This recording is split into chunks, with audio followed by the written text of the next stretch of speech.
Olá, sou o professor Márcio Barros Souza e gravei essa série de vídeos sobre custeio variável para auxiliá-lo no seu estudo, no seu aprendizado sobre gestão de custos. Nessa segunda parte, falaremos sobre uma vertente muito importante da metodologia do custeio variável, que é a margem de contribuição. Para você compreender melhor essas aulas, sugiro que você assista a primeira parte, o primeiro vídeo, onde eu faço lá uma abordagem geral sobre o conceito do custeio variável. Pensando especificamente na margem de contribuição, imaginem que o preço de venda de um produto seja um bolo, como está aí nessa figura, um bolo inteiro. O preço de venda dessa totalidade, cada fatia que nós temos aí do bolo representa um elemento de custo, um elemento de despesa. Ao tirar as despesas, a parcela de despesas variáveis e a parcela de custos variáveis, o que sobra é a nossa margem de contribuição. Podemos chamar a margem de contribuição de uma margem de lucro, mas a melhor definição é quanto sobra do meu preço de venda depois que eu remunerei todos os gastos variáveis de uma empresa, sejam custos variáveis, despesas variáveis. Posso dizer, então, que é o excesso de receita de vendas sobre os gastos variáveis. Quando eu penso em um produto, a margem de contribuição é a diferença entre o meu preço de venda e a soma de todos os custos e despesas variáveis. E esse conceito é extremamente importante, por quê? Por meio da margem de contribuição, nós temos condições de calcular quais produtos dão uma maior contribuição para a lucratividade da empresa. E com base na margem de contribuição, eu terei condições de calcular o ponto de equilíbrio de uma empresa, o break-even point. A margem de contribuição também podemos definir quanto que sobra da minha receita, depois que eu remunerei os meus gastos variáveis, para que eu possa remunerar as minhas despesas fixas, os meus custos e despesas fixas. Calculando a margem de contribuição unitária, eu verifico quanto que cada produto contribui para o pagamento dos custos e despesas fixas. Bem, primeira distinção que nós precisamos fazer dentro da minha estrutura de custos ou da minha estrutura de gastos, vejam que aqui nessa nossa videoaula eu estou usando o termo gastos como uma conjunção de custos e despesas. Eu poderia chamar de custos fixos, mas nós temos também as despesas fixas, assim como nós temos também os custos variáveis e as despesas variáveis. Eu estou colocando tudo no mesmo termo, o gasto pode ser tanto um custo quanto uma despesa, certo? Então foi essa substituição que eu fiz na utilização da expressão custos e gastos. Bom, pensando nos gastos fixos, gastos fixos são aqueles gastos que não oscilam conforme ocorre uma oscilação no meu volume de produção. Ou seja, independentemente do meu volume de vendas ou meu volume de produção, esse gasto permanecerá constante, porque ele não tem correlação com o meu volume de vendas ou meu volume de produção. Então, se imaginarmos aí essa nossa matriz de gasto em valor e o meu volume em quantidade, vamos imaginar que uma empresa tem ali um gasto total de 1.000 peças, independentemente se ele vender 100 unidades, 110 unidades, 120 unidades, 130 unidades, 140 unidades ou 150 unidades, o gasto fixo total da empresa continuará sendo R$ 1.000.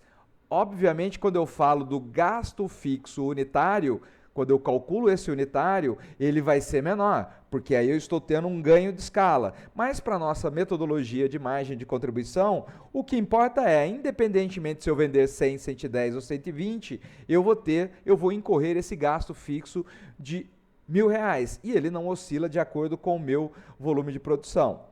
Se eu pegar esses R$ 1.000 dividido pelas 100 unidades, o meu custo fixo unitário será de R$ 10.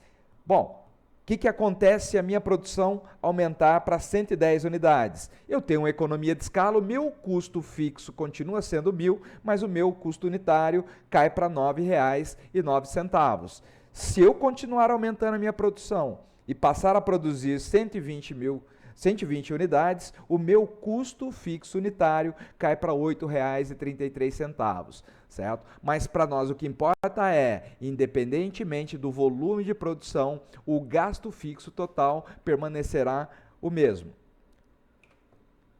Ou seja, ele é constante. Já no caso dos gastos variáveis, conforme eu tenha um aumento ou redução no meu volume de venda ou de produção, o meu gasto variável total terá uma oscilação. Obviamente, eu vou gastar mais recursos para poder ter um volume de produção ou de venda maior.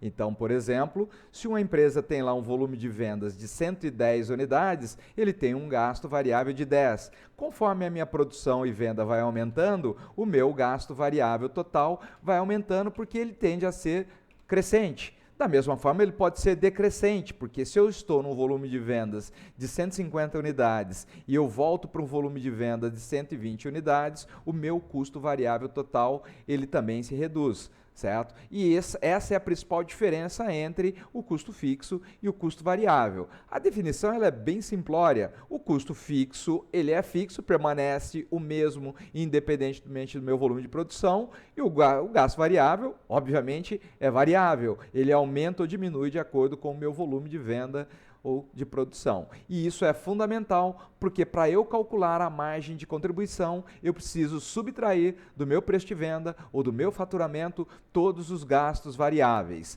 Com base na margem de contribuição, eu descobrirei quantos produtos eu preciso vender para pagar os meus gastos fixos. Isso é o conceito do ponto de equilíbrio, break-even point. Nesse quadro, nós temos aqui uma DRE preenchida com base no método custeio variável. Veja que essa empresa teve um volume de vendas de 10 mil unidades a R$10 como preço unitário de venda, ela obteve uma receita total de R$100 mil.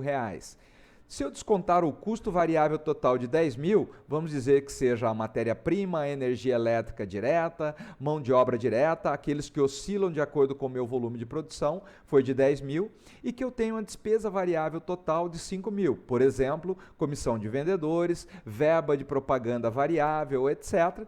A somatória desses itens me leva então a margem de contribuição total de R$85 mil, ou seja, uma receita total de 100, descontado um custo de 10 e uma despesa de 5, me levam a margem de contribuição total de R$85 mil. Também posso dizer que eu tive uma margem de contribuição percentual de 85%. Essa é a minha margem de lucro. Estou tendo uma margem de lucro, margem de contribuição de 85%. Obviamente que para cálculo do meu ponto de equilíbrio, eu preciso utilizar a margem de contribuição unitária. E para calcular a margem de contribuição unitária é muito simples. Basta eu pegar a margem de contribuição total, R$85 mil, dividir pelas 10 mil unidades, que é o meu volume de vendas, eu encontrarei uma margem de contribuição unitária de R$8,50. A margem percentual permanece sendo 85%. Já para dar sequência e chegar ao lucro líquido da empresa, eu tenho que dar margem de contribuição, deduzir, descontar o custo fixo total, que é de R$25 mil. Minha despesa total fixa, R$40 mil. Subtraindo isso da minha margem de contribuição total, a empresa teve um lucro líquido total de R$20 mil. Ela teve uma margem líquida de 20%. Essa é a minha margem líquida, minha margem de lucro, ao final de descontar todos os custos fixos e variáveis. Essa é a nossa metodologia para apuração da margem de contribuição e, consequentemente, apuração do ponto de equilíbrio contábil, econômico e financeiro. É um conceito bem simples, dá para você praticar, basta você subtrair do preço de venda todos os gastos variáveis, sejam custos ou despesas variáveis, e você encontrará qual é a margem de contribuição dos seus produtos. Aqui vocês têm o resumo das fórmulas, caso você precise utilizar, mas é muito simples. Para achar a margem de contribuição total da empresa, basta pegar a receita menos o gasto variável. Para calcular a margem de contribuição por unidade, basta então pegar o preço de venda unitário menos todo o gasto variável unitário. Para calcular a margem de contribuição percentual, basta pegar a margem de contribuição em valor dividido pela receita, multiplicado por 100, e você tem a margem de contribuição percentual. Muito simples. Bem, concluindo essa nossa segunda parte da videoaula explicando o custeio variável, nós discutimos aqui o conceito de margem de contribuição, apresentamos alguns exemplos simples e práticos de cálculo da margem de contribuição e com base nesse conceito nós podemos seguir adiante para cálculo do ponto de equilíbrio de uma empresa, break-even point. Se por acaso você gostou, continue assistindo os nossos vídeos, compartilhe com seus amigos para que eles também possam usufruir desses conhecimentos. Se você tiver alguma dúvida, comentário ou sugestão, você tem aí o meu e-mail, ele fica à sua disposição e eu espero ajudá-lo no seu processo de ensino-aprendizagem. Até a próxima aula.